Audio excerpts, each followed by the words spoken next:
Hello everyone and welcome to today's tutorial on Agile development. In this video, I'll be first explaining the idea of Agile development. Then I will explain the Agile frameworks, Scrum and Kanban. Finally, I will quickly introduce a popular project management tool, Jira. So let's start. Agile in English means able to move quickly and easily. In software development methodology, Agile is considered lightweight, but to overcome the drawbacks of the previous waterfall model. The waterfall model is a sequential design process where each phase must be completed before the next phase can begin. It has several shortcomings such as a lack of flexibility, difficulty in accommodating changes, and a long feedback loop. In 2001, 17 software developers met together to discuss the lightweight development method, and together they published the Manifesto for Agile Software Development. The four values mentioned in the manifesto are individuals and interactions over processes and tools, working software over comprehensive documentation, customer collaboration over contract negotiation, responding to change over following a plan. Apart from the four key values, they have derived 12 principles behind the Agile Manifesto. The four values and 12 principles emphasize the importance of self-organizing teams, customer engagement, and shorter cycles for delivering working software. This greatly addresses the shortcomings of the waterfall model. Now we understand that Agile itself is not any specific practice. It's a set of values and principles. In this table, I summarize the relationship between Agile, Scrum, Kanban, and Jira. Scrum and Kanban are methodologies of Agile. They translate these Agile principles into practical management frameworks.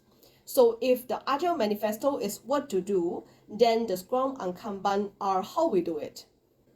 Okay, let's dive into the first Agile framework, Scrum.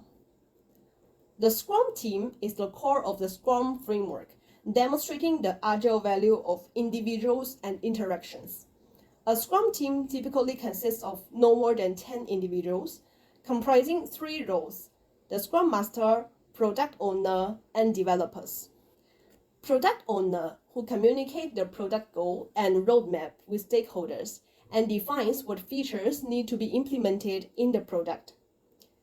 Developers are not only software developers, but refer to any team member responsible for designing, coding, testing, and delivering increments of potentially shippable product. The Scrum Master is a crucial role, responsible for facilitating the Scrum process and making sure the Scrum team work well. In order to deliver working software frequently and adapt to change, the timescale for a Scrum team to deliver some product increment is called a sprint. A sprint is usually 2 or 3 weeks, and 4 key sprint events happen during a sprint. Sprint planning. The sprint planning marks the beginning of a sprint.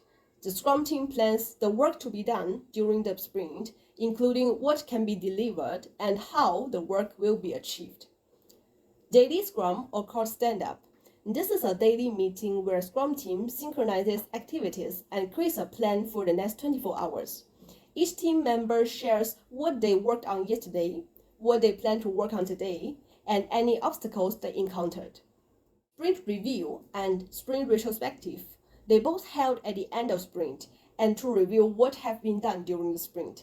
The difference is that the sprint review focuses on the product output, and the stakeholders are involved in the sprint review presentation to give feedback, while retrospective is an internal meeting for Scrum team to reflect what went well and what could be improved.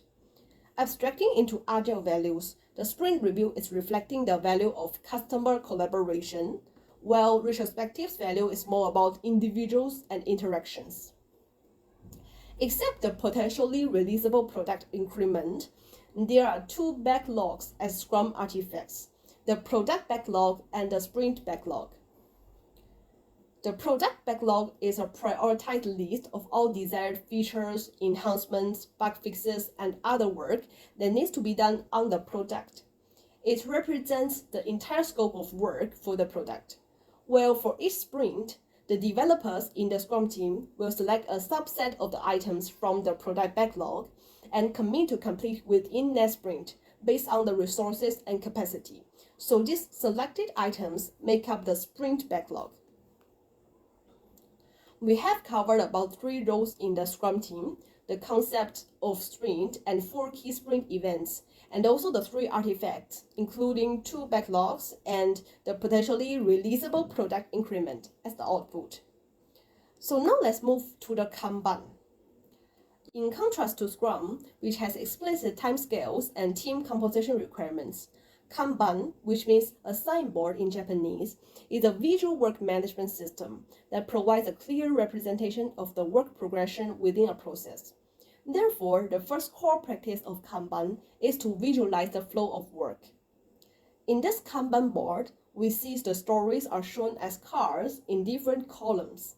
Each column indicates one status of the story. The card can be moved from one column to another column, showing the flow of the process, and finally move to the done column.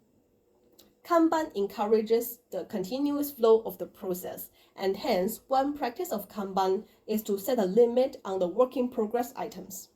This encourages team members to focus on what they are doing on hand, and once those WIP items are done, more capacity is available and more work can be put to this Kanban board. This helps maintain a smooth flow of work and prevents bottlenecks or overburdening of resources. Kanban has been applied to many industries such as manufacturing, IT, ops, staffing, recruitment, marketing, and sales. In software development, Kanban is commonly used together with the Scrum framework to manage and visualize work processes, enhance collaboration, and improve the workflow efficiency. As I demonstrate the Scrum and Kanban, I have used this software tool called Jira. It is commonly used by many companies in the software industry. In Jira, each individual item is referred to as an issue, and common issue types used in Scrum include user stories, tasks, subtasks, and defects. We can quickly create an issue from the backlog interface, or by clicking the Create button at the top. As a developer of a Scrum team, we can break down stories or tasks assigned to us into subtasks and track our progress. In the Issue Details interface, we can add descriptions, comments, or link to other issues. In the Issue Navigator, Jira provides commonly used filters, and we can also filter and search for issues based on our specific needs. So that's all for today's video. We have covered the concept and the manifesto of Agile development, 2 frameworks, Scrum and Kanban, and also have a quick glance at the user interface of the popular software Jira. I hope you enjoyed this video, and I will see you next week.